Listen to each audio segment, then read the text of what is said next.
right, good morning, everybody. And we want to thank you for taking the time to join us here today at the Crest Center. I'm sure a lot of you are wondering why we're here today, so we'll get to that in just a second. I want to give you an idea for the media and those watching online with us, a little bit of how today's going to go. First, we're going to hear from Greenbay Chancellor Alexander, then Director of Athletics Josh Moon, and then Greenbay women's basketball head coach Kevin Borseth will make comments as well. After they have spoken, we will then take questions from the media. So we'll get this thing underway and bring up the Chancellor of the University of Wisconsin-Greenbay, Michael Alexander.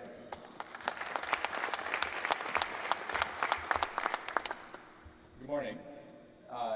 It's not normal that I would be here to make an announcement like this, but whenever there's something we have to announce that has an amazing impact on the entire University of Wisconsin-Green Bay, it's important that we give it the importance that it deserves. I want today to be as much a problem, as much as possible, beginning with celebration. But for today, I have to give you some sad news for the university, which is that Coach Kevin Borseth has decided he will retire. So we were informed yesterday of this, and I want to talk just for a minute about that, what that means for us at UWGB Bay. So, first of all, I think when you think about excellence, when we talk about this in rather loose terms very often, think about 800 wins plus. That means you have to win over 20 games a year for 40 years. That's what Coach Borseth accomplished. If you look in our gym and you look at all those banners, those don't happen by accident. That's sustained excellence. That's not excellence for 1 year. If you think about the number of kids, women in Green Bay that play as kids women's basketball, and what's happening to the game of women's basketball across the country and in our region, I think you could directly point to the fact that we've had someone like Coach Borseth here in Northeast Wisconsin for this amount of time. How many people have been inspired by what he has done?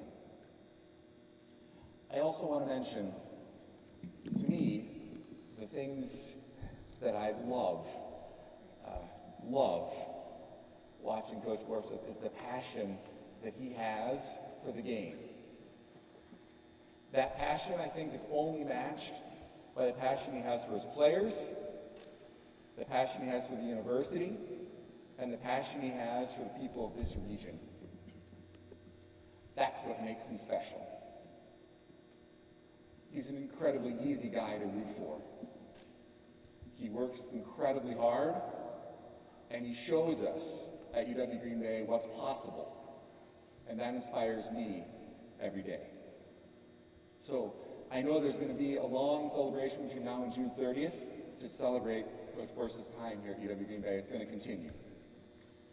But I will say, I have to make one announcement today that's really important to make, which is that forevermore, when someone parks behind us in the Crest Center, they're going to make a turn on the Kevin Borseth Way, so that everybody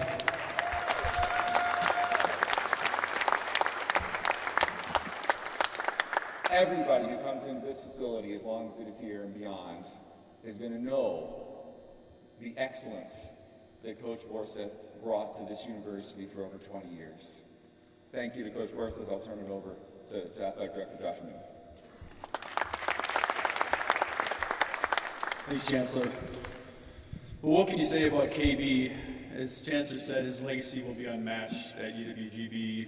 You could argue that he has made the biggest impact on UWGB in its history since its inception.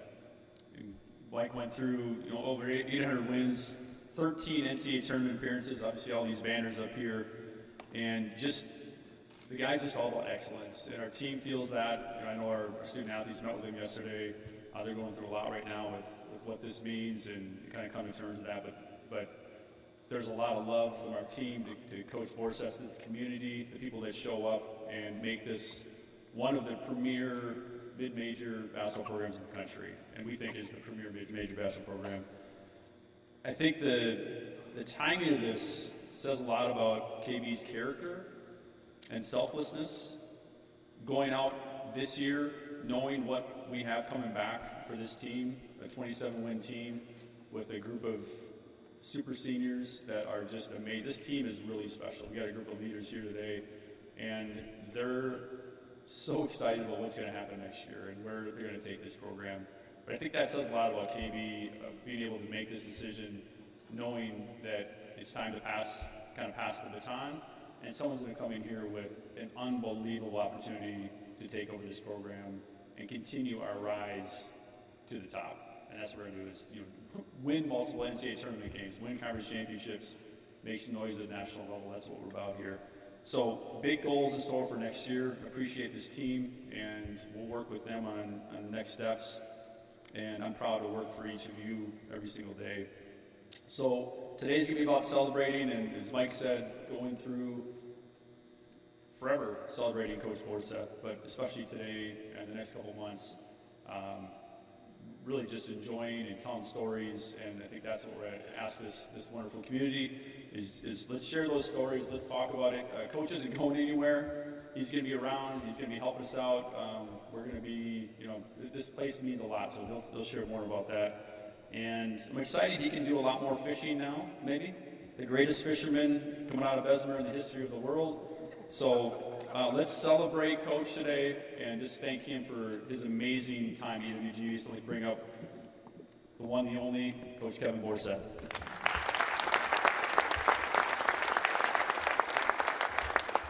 All these notes, I don't think I'm going to get through them, but these press conferences usually are where I've moved on to greener pastures, and now they're putting me out to pasture, so I don't know. But yeah, yesterday was a real difficult day, obviously, having to tell Mike and Josh, and of course, the most difficult part was having to have this discussion with the team, obviously. I spent 42 years of my life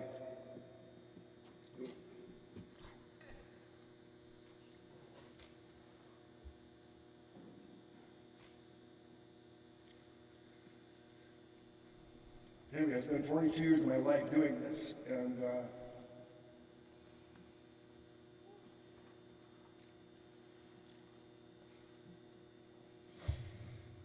it's not easy.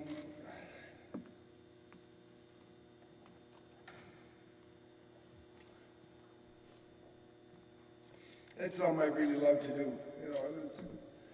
If I had to do anything else, I don't think I'd have been able to have the success that I was able to have on the basketball floor. And it's been a thrill, it really has been. And you get up tomorrow morning and think, I'm no longer the head coach, so it's going to hurt.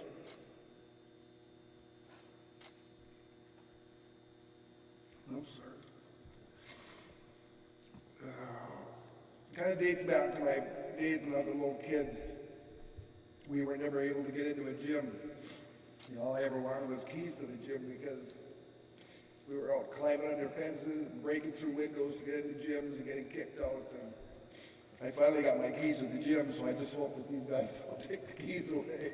And I believe I still have a chance to get in here because it's meant everything to me. But it's been a long journey, and there's so many people to thank, and I want to start first with thanking Pete Ruccio and WLUK-TV Community College. That's where I started my tenure. Gene Darlene and Dave Lindquist were the Dean of Students and Dean of Instruction at WLUK-TV Community College. They took a chance on me way back in 1982. That's a long time ago. You can do the math, it's 42 years. I moved on to Michigan Tech. Ted Curley, probably the best boss I ever had, hired me, and I was telling Josh and Mike yesterday, he told me that my job was going to be to coach women's basketball, fishing, and golf.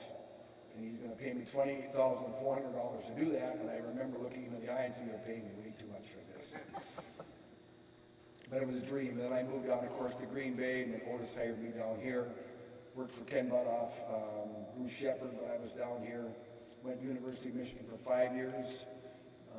Bill Martin hired me over at the University of Michigan. Mary Sue Coleman was the president there. Bill Martin could have ended my career after my little temper tantrum on ESPN, and Bill stuck by my side. And Bill, if you're out there listening today, Bill and Mike Stevenson, thank you very much, because it wasn't for you, I wouldn't be here today. And of course, Greenbay once and Greenbay again.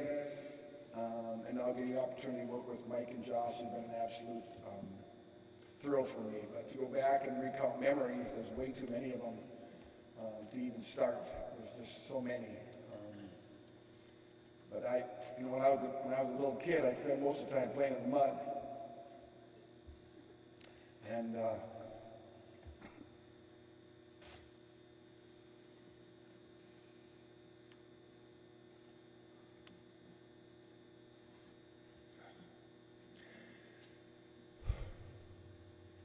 my mother would tell me, quit playing in the mud. And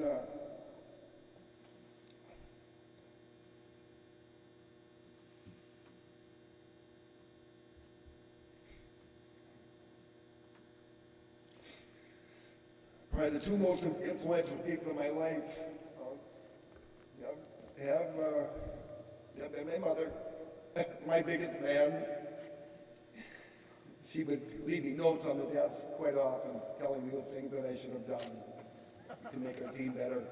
How we should have guarded the three-point line with the McKenzie twins and not let those kids shoot three-pointers. Turned into my wife getting those notes after a while because I didn't pay any attention to them, and she knew I wasn't paying any attention, but she knew she gave them to Connie. Connie would give them to me. I'm playing in the mud. My wife would always tell me to get out of the mud, or my mother would always tell me to get out of the mud. And my second most influential person, my wife Connie, she pulled me out of the mud.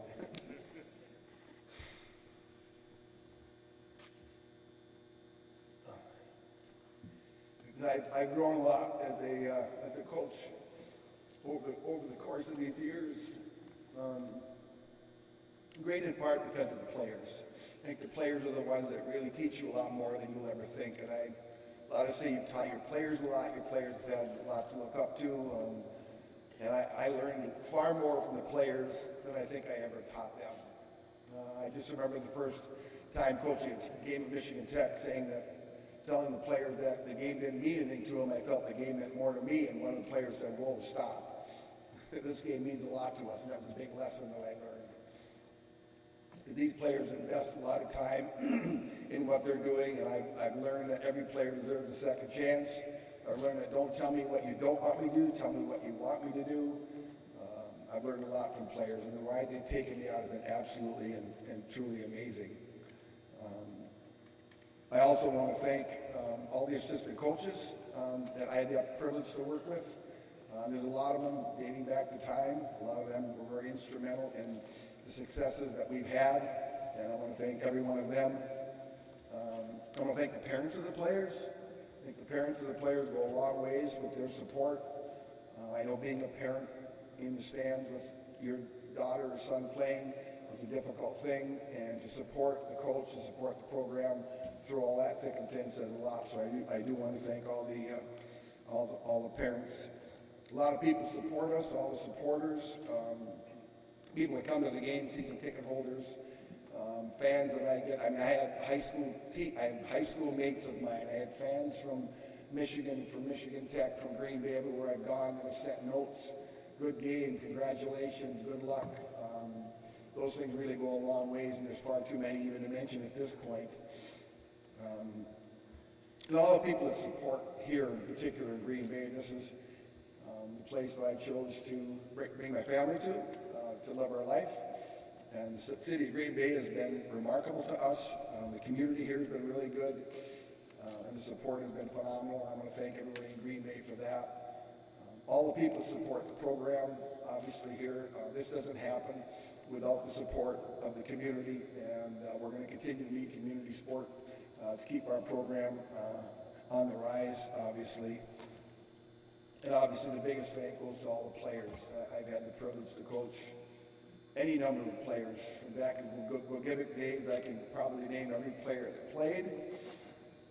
My first team I had Paula Marine and Melanie Medis were the only two players I had, and Mel had mono.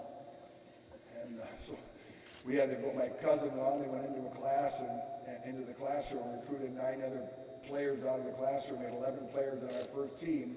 And to this day, and it's no disrespect to any player, any team I've ever had, it's probably the most fun team I've ever been on. We lost our first 11 games. But they came back and they wound up beating the #1 team in the region at the end of the year. Was probably the most gratifying victory I think I've ever been a part of. But to go back to those days, and of course at Michigan Tech, had phenomenal programs up there. And I'd like to think that all the programs that we've touched, that they become better because of us being there. Michigan Tech's had a great career up there, a great run of all their programs up there. That was a lot of fun to be up there, obviously. And of course, I met my wife Connie up there. So that was probably the best stop that I made. And then, of course, coming down to Greenbay, getting an opportunity to come down here for the first time. And then, of course, to Michigan and coming back here again. But, you know, the discussion I had with the players yesterday was kind of like when I had gone the first time and gone to Michigan, the team was really good. And when I left, Mike and Matt came in and they gave them a little bit of extra sauce, for lack of a better term, and took them to the Sweet 16. And I really think this current team has that in them, and I've taken them as far as I could possibly take them. And I'm looking forward to the next coach to see what they can do, because I think there's another level and another gear to these guys, which is really, really exciting. I look forward to that, and I hope I get to be involved in the process for selecting a new coach here. My mind wandered, I'm sorry. So with that, I know there's going to be a lot of questions some people want to ask. I just, again, it's a hard day, obviously. Supposed to be a celebration, right? I mean, I think of everybody that retires says, hey, it's retirement day, and they go and have a big party, you know. I don't know many people that feel bad about retiring, but it's supposed to be a celebration. Well, it is. I think we told the players yesterday it's kind of a grieving process to start with, but after that initial day, you got to get back to work and pick the pieces up and go again, because that old coach told me the sun's going to rise tomorrow, regardless of what happens. So I'm excited for the future of Greenbay women's basketball and university to see what they can do, and hope I can catch a few more fish in my retirement days here. It should be pretty good. As a matter of fact, I had a conversation with the golf guy this morning in Minnesota Golf Club, so can't wait, doesn't know that yet. But I guess I'll take questions because I forgot a lot. I just really want to express my appreciation and gratitude to everybody that has helped and has been a part of this journey for me, because it's been a long journey and there's been a lot of people. From coaches to players to fans to family to everybody. We've all been on this thing, so I really can't tell you what it means to me to express that thanks to you at this point right now. So I guess I'll open up for questions, and I can.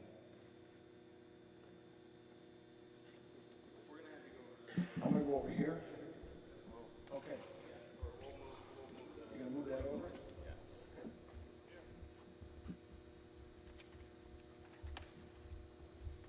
All right, well, we move this. We're going to, Greg will be back there for the media that has questions to grab the microphone, and we'll move this one over to the table. And at this time, we will open it up, to the media for questions for either Coach, Josh, or Chancellor.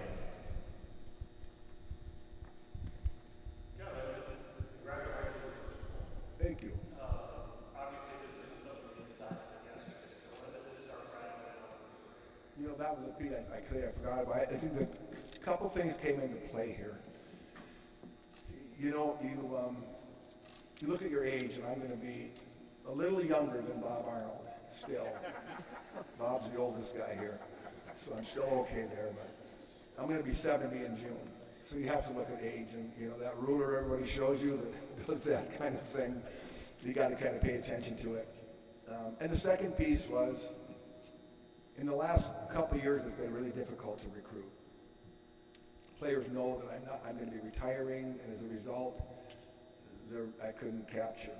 And it even became more evident in this 24 class, and become more evident even in the 25 class of players that were asking that question. So at what point do I just you know, during the program, and then the next person coming in has nothing to work with. You know what I mean? Not literally, but if there's nobody left, everybody's gone. You know, I should say nobody, but there's you know, not able to do due diligence to keeping the program up. So that was probably the two biggest pieces. And again, I still want to be involved in some capacity, obviously. So to stay around means a great deal to me, but I think those two pieces, my age for one, and you know, the continuity of the program are probably the two biggest pieces.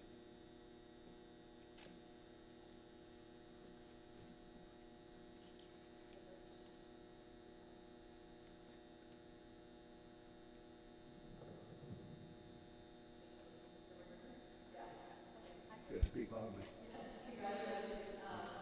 I know you mentioned you want to stay around the program, and I don't know if the question was for you, but what kind of does that look like? What do you mean involved when you stay around the program?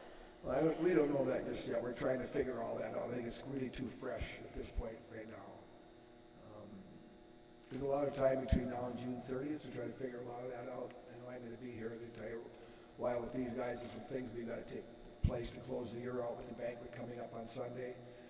Start the year with our golf outing and stuff. I'll be involved in all that. There's some workout stuff we still have to do. So during the course of that time, Mike and Josh will have to sit down and probably go over some things to see exactly what that entails. The new coach coming in. I mean, to transition someone in here, I'm beyond ego, trying to impose my will on somebody at this point because I've done it my way, done the things that I've done, and excited to see someone else come in and maybe transition them and help that transition. Because I think it's important. The toughest part is on the players initially. You know, Natalie McNeal asked yesterday, it was a great question, you know, what kind of coach are we looking for? Because these players we have are such a close-knit group. And they want to make sure that somebody comes in here and keeps them in the group. Allows them to be a group. That's the biggest piece. So hopefully in that transition I can relay that message equally as well. So. You're still here?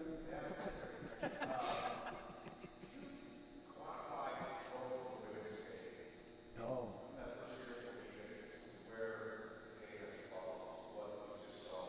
That's a really good question. That's a really good question. You know, I started in 1982. It was 6 years. It was Title IX, 76. Is that right? Yeah. But girls basketball started in 76. Really, where it started to become a high school sport. And 6 years later, you know, I'm coaching players with shooting that ball with two hands, long fingernails. The biggest arguments in games were to tell your teams to cut the fingernails because they were scratching people, you know. And our first game we played, we got beat 104 to 65. And it was wow, a rude awakening to call it to coaching basketball for women. But over the course of time, it started to get better, and we were recruiting usually seniors in high school. You kids would get to a peak where they're your seniors. There was no recruiting. There was no exposure events. There were no club teams per se. So you really were restricted where you could actually go and recruit. Craig Wiener and I were two guys who went on to Lakeland College when Jeff Calise and company used to run the Lakeland College basketball camp down those days where two of us in the stands basically watching, trying to select the best players, you know. And as a result, we were able to build a pretty good program at Michigan Tech. Everybody called it Wisconsin Tech because we recruited so many Wisconsin kids. But the sophomores or the seniors then turned to juniors. The juniors started to get good. And then club sports start, and then now it turns down to sophomores. And then the ninth graders. And now the eighth graders. And Cordero's here someplace. I mean, where are you, Cordero? I mean, it's down to sixth and seventh graders now, isn't it? I mean, there's kids in the sixth and seventh grade right now that are just, you watch them play, it's phenomenal. If you looked at Caitlin Clark's game when she was in like 8th and 9th grade, not a whole lot has changed. She was pretty good. I mean, she's obviously a lot better now, but the skill level of young kids has gotten a whole lot better, and numbers have gotten, there's volume of kids that are playing. It's unbelievable. And I'd like to think that our program regionally has had a lot to do with that. I would hope that would be the case, because I think our players have been a good role model for what success looks like at a collegiate level, a good role model for what student athletes look like. I think we brought in the right players here and the right people for our mission of educating and developing and graduating our student athletes. And I like to think we have a lot to do with growing the game, especially in our region. But now there's so many young little kids playing. And it's so much fun when you come to a game as a little girl holds a sign up. You know, it says, I want Allie's autograph, or I want Maddie's autograph, or I want Jazz's autograph, or standing there, and these guys are waving the guys down onto the court, you know, which is really cool to see. So I think the game is growing just by leaps and bounds. And of course now, I think I just saw in the paper where the women's game drew more media attention than the men's game this past year. So the Caitlin Clark thing has been absolutely unbelievable, because that young lady has, what she's done for the sport of women's basketball is unparalleled. I mean, let's face it. There's not a person in this room that doesn't know who that is, and I bet everybody in that room tuned into that game, and I bet 90% of them were rooting for Iowa. I would probably think that to be the case, but yeah, so it's growing a lot over the course of time. I've been fortunate to be on the ground floor of that, at the level where I was at, and watched it come this far. Congratulations, Coach. When you look at the banners hanging here at the court, what is it like that? When I look at the banners, what is the feeling? What is my feeling with the banners? You know, there'll be time enough for calling when the dealing's done. Right? Well, the dealing's done. But, yeah, I mean, there's a lot here. That tells you a lot about the program, it really does. You know, we inherited from Carol. Carol did a phenomenal job. We had a really great base when we came in, and we were able to build on that base. And what you see up above here is a result of that. So, and there's a lot of people involved in that. But, you know, there's a degree of, you have to be careful because pride is one of the deadly sins, right? But there's a degree of pride that's involved with that, obviously. I think every player in this room, every player that's ever played here is a Greenbay women's basketball fan. Hannah Iverson said it best. She said, I want to see the program succeed. All the alumni want to see it succeed, because kind of the ghosts of the past, you know, they're all here. I always tell the players that the ghosts of the past are watching you every day when you're down here, because what these young ladies have done has been unbelievable. I mean, at one point we won 20 conference championships in a row. We played how many NCAA tournaments. And the only thing that really halted or temporarily stopped our run was COVID. We actually won the conference one year. We didn't get it because they changed the rules for highest winning percentage, which we had, or we'd have had another conference championship banner up there. So, yeah, it's been remarkable. Yeah, I mean, every player comes in here, sees them. All the people that come in here, it's a great feeling. It's a great accomplishment for the players and coaches and fans as well.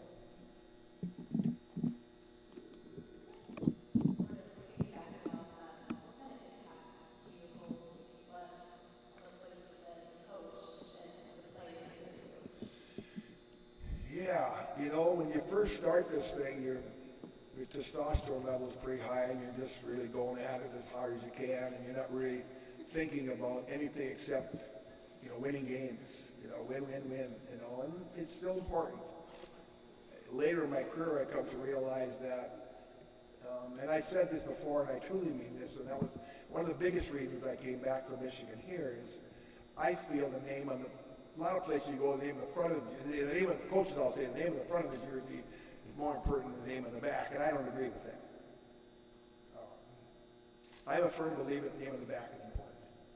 Yeah. Ultimately, those are the people that mean the most to me, and the impact that I hope that I made, is that I know the players enjoy playing for me, that I gave them an opportunity, that they were able to be themselves, that we formed good teams together. So many things that you want feel good about, you know, group hugs, you know, those kind of things. And I've had a lot of players reach out to me over the course of time, which is really a great feeling.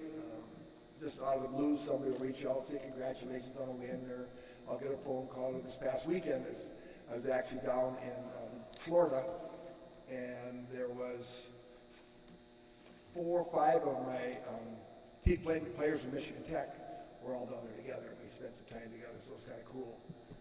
Took a picture, but yeah, the relationships, I remember them all, love every one of them. Everyone's different, but that's okay. I try to let them know that was okay, that and we're all, just have to accept people for who they are. And, as a kid, I was a high maintenance kid, and I've said a million times that Marvin Kangas was my Little League baseball coach, and being a nervous little kid with a lot of little twitches, Marvin took me under his wing and made me feel good about myself. And I've never forgotten that. And I try to do the same thing with the players that I have. Everyone is equal as important. It's important that they know that. It's important that their teammates know that, because at the end of the day, it's about the person. It's about the name on the back of the jersey, and that's the person I was most concerned about. Kevin, congrats again on your career. I'm curious, you said what all kind of went into the decision, but how hard was it to make that decision? Oh, let's look at me. It really hard. Matter of fact, I was sitting in my office a little while ago, thinking, okay, this is going to be a cakewalk. I'm going to go down and get this over with. And me and my daughter are going to head to the fish river this afternoon fishing. This is going to be pretty simple. And I walked out the door, and I just went, wham, just went into a wall. And I just, it really hit me. And after you do something your whole life, this is all I know how to do. I mean, if somebody calls me up tomorrow and tells me, I need you to help me doing this, I'm probably not going to be able to do it. I'm not a mechanic, I'm not a plumber, I'm not an electrician. Probably won't be able to sell furniture or even appliances for that matter. So I don't know. I mean, I don't know. Everybody finds their purpose in life. I hope God pointed me in this direction. I hope this is where I was supposed to be. And without it, there'll be a void. I can tell you that'd be a huge void. So thankfully, these guys have allowed me to, at least we're going to talk about, being able to stick around and still be a part, because I don't want to be a part of the McDonald's crew getting coffee in the morning, talking about whatever it is you talk about. I'm not quite ready to do that just yet. I don't know, maybe Bob will take me on a biking trip over here today. I don't know, maybe I'll be part of that crew, but it was hard. It's still hard. I really didn't know, honestly. I took a little vacation time to think about it, and the two biggest factors that weighed in, the two biggest factors that I told you, my age and, of course, the continuity of the program. But leaving a lot behind, but I put a lot in at the same time, and time for someone else. And I told the players this yesterday. I love coaching. I do. I love being around. And it can be any sport for that matter. And I'm lucky to have wound up in women's basketball. I could have been in other sports as well and enjoyed myself. And the coaching part is the fun. I told them the sitting in the stands part at the AAU tournaments in the summertime in July for 7 days in a row is not the piece I will miss. That I can tell you. The building is the hard part. When you bring in good players, when you bring in good people, the other part is simple. That's the easy part is coaching. The hard part is finding the right people and the right players to come in. Anybody can take that and be successful with it. So that's the part for me I won't miss, but I will miss the day-to-day and the interaction with the players. I'll miss that a ton. Josh, just to ask you a question quick, I guess what are the next steps from, you went through the hiring process to go with the men's side, maybe some things that you learned throughout that process for you, what are the next steps for this university and athletic program? Good question. So we're going to start the search today, and we'll have a search firm help us with that process. We're going to have no shortage of excellent candidates. This is a really, really attractive place. The team is going to be involved, the leadership team. So that's going to be key to this because of where this program is and how successful it is and how successful it will be next year and moving forward.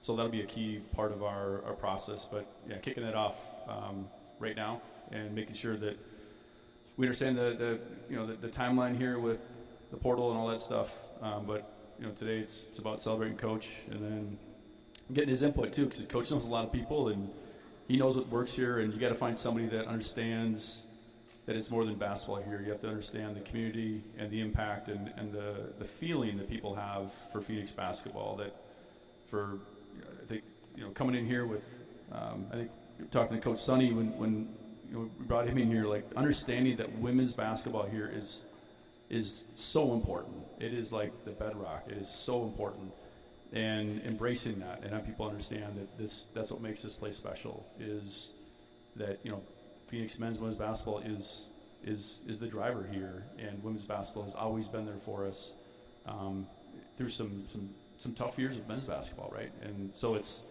awesome to see the support of this community, but again, trying to find somebody that understands that you can't just coach here. You have to kind of model some of the things Kevin talked about, but you have to really understand and embrace the community here.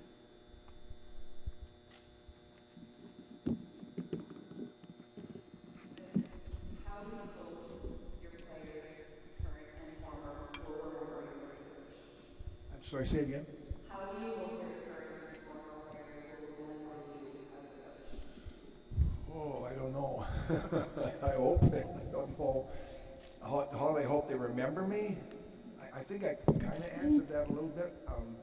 Before I had a football coach I worked under for a year, and I remember the first day of practice, we had a really good team. I didn't know it, and he told the players that they were going to have a banner season. Pat Gallen was his name. He was a football coach. And I really thought that was strange that any coach would walk in and tell the players that you're going to have a banner year. And so I asked him afterwards, why would you tell players that? They're going to have big heads. They're going to, not work as hard. And he said, because kids will go to their darndest to prove you right. And I picked a quote up. I actually got it somewhere. I know where I got it. And it said that wizardry is seeing someone on a level, treating them that way, and watching them rise to that level, because they eventually will. So to answer your question, I would hope that the players felt that I gave them confidence, that I saw them on a level, and I gave them confidence to rise to it. I would hope that would. I don't know if that's the most important thing, but yeah, that's an important thing for me.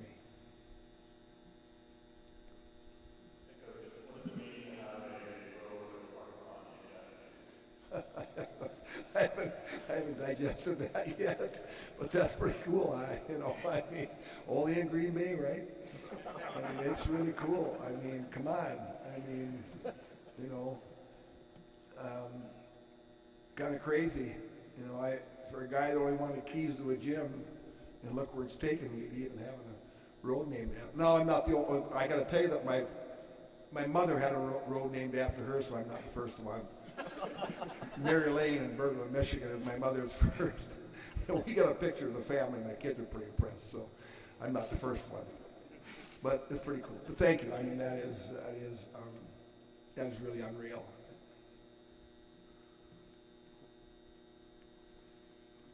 More than half your career spent here at Greenbay. Can you just describe, what it's been just for the whole your career here and how special this place has been for you? Green Bay and as special in particular, yeah, this is our home. I remember being in Upper Michigan thinking to myself, I'm not leaving because I kind of like 2-lane roads. And I said, but Green Bay is a spot I could go to because that's a spot that the freeways begin, or the 2-lane roads end, the freeways begin, And I still have access to home, which is up north. I've got a place up north on the lake up there. It's where my family, all my roots are from. My wife as well, Connie.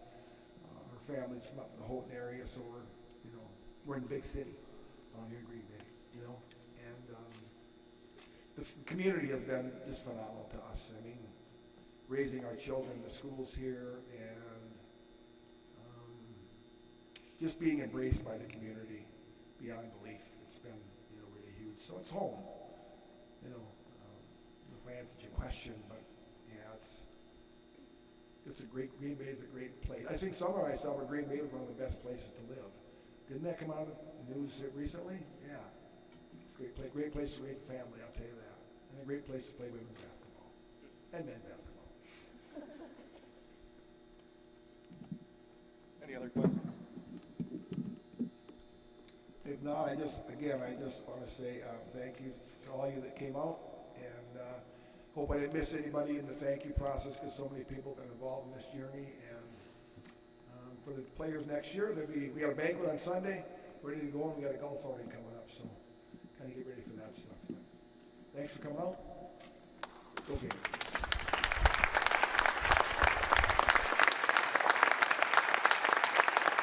Can you walk us through what the meeting was like from your perspective yesterday and maybe how surprised you were? I mean, it was really sad.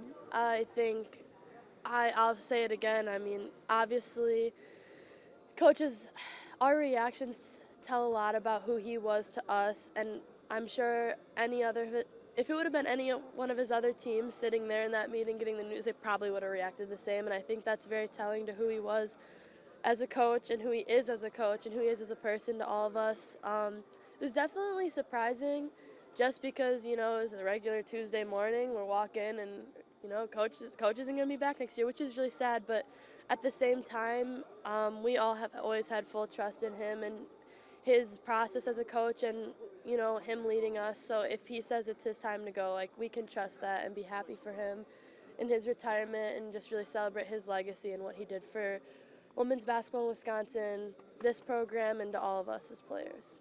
What's kind of gone through your head the last 24 hours as you digest everything?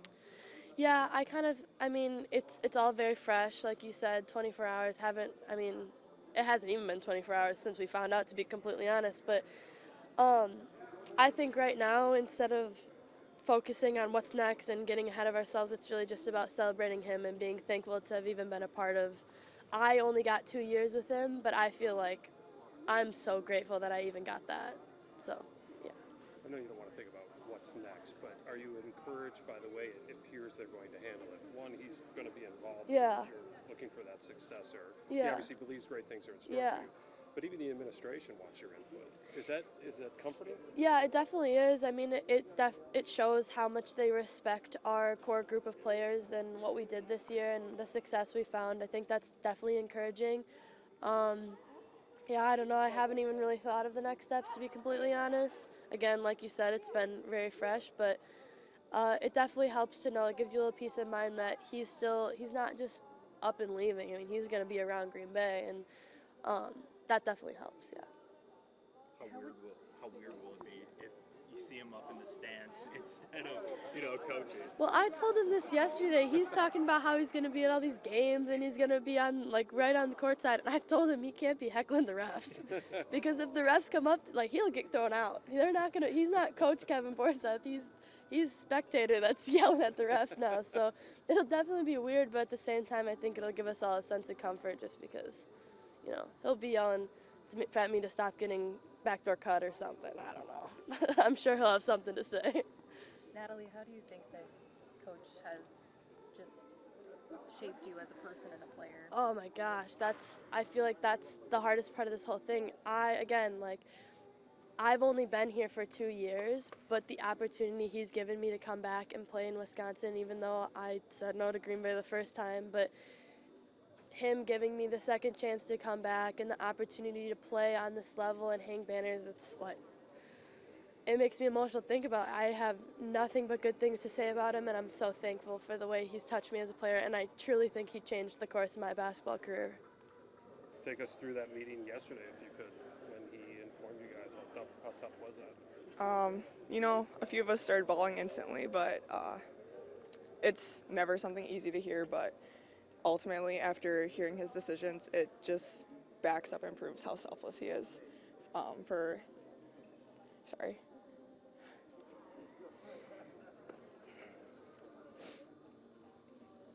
I'm not good at talking when I cry, sorry. But for him to put the future of the program at the top of his list, it's just, it proves his character, and all of us know him as a person like that, so it's obviously tough and you never want to hear it, but I do think we have a special group to do amazing things again next year, and just taking all that he's taught us in the past 4 years, however long we've been here, but I think it's just going to be harder to keep his legacy alive and try and just keep implementing him as a person into what we do each day. Jasmine, can you just walk us through what yesterday was like and kind of, you know, when you guys, kind of how that all went and how you guys were brought together, everything? I mean, a few of us were already here working out anyway, but he wanted to have a team meeting. We didn't really expect anything like this. We were like, oh, maybe we're getting a new assistant coach to fill Vogel's place, or maybe found a new teammate out of the portal, but he just sat us down in the locker room, and he told us, and obviously had a few questions, but we were all very happy for him. A very hard decision to make, so give him lots of credit for that, because it's not easy, especially when us players do have a great relationship with him. It's hard for both of us to let each other go, but I think it was just that meeting as a whole, and then everyone taking it and letting it soak in and just basically talk it out from there. Jazz, what kind of impact has Kevin just made on you personally? You know, speaking personally, I didn't have any offers coming out of high school, so this is hard because he was the only person that really believed in me and gave me the chance to play in college. So seeing him go is really hard, but I couldn't be more grateful for the 4 years that I've had, and not everyone gets to play in front of or play for a Hall of Fame coach, so that experience alone has been so empowering, but just how he treats us as people too. Like, he's Grandpa Kev, like we all love him, but he just feels like a part of family now, so yeah. Jasmine, I asked Coach how he hoped his players would remember him. How will you remember him? As a person, he is the goofiest man. The goofiest, but acts the most serious at times, but I don't think I've ever met someone or a coach that's wanted the best for me as much as him. And just showing that day in and day out. He's a GOAT. He's one of the most winningest coaches in history, so obviously that's at the top of my mind. And again, just grateful to get to play for him, but more as a person, he's like another grandpa. Honestly, he's so fun to be around, and again, just feels like a part of the family.